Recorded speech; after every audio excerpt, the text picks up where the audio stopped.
سلام دوستای عزیز، به کانال آشپزی با ویدا خوش اومدین. توی این ویدیو طرز تهیه کوکوی کدو و هویج رو براتون آماده کردم. امیدوارم که خوشتون بیاد. قبل از هر چیز اگر تا به این لحظه هنوز سابسکرایب نکردین لطفاً سابسکرایب کنید.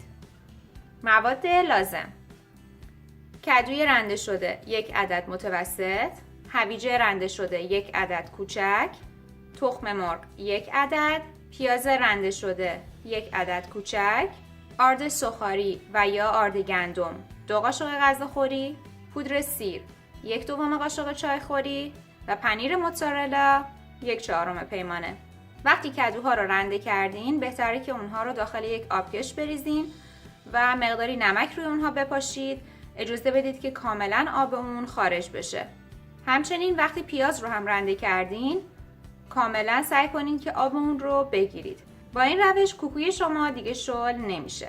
همه مواد رو داخل یک کاسه ریخته و اونها رو با هم ترکیب میکنم. شما میتونید این مایه کوکو رو هم داخل روغن سرخ کنید و هم داخل فر بذارید. یک قالب انتخاب کردم، کف اون رو با فویل پوشوندم. از مواد به اندازه یک گردو برمیدارم، اون رو صاف میکنم و کف قالب میچینم. قالب رو به مدت 25 دقیقه داخل فر با دمای 400 درجه فارنهایت قرار میدم. همونطور که ملاحظه میکنید کوکوی ما آماده است. شما میتونید اون رو با کچاپ، سس تاهینی و یا خردل سرو کنید و لذت ببرید. همچنین خوشحال میشم که این ویدیو رو لایک کنید، به اشتراک بذارید و فراموش نکنید که سابسکرایب کنید.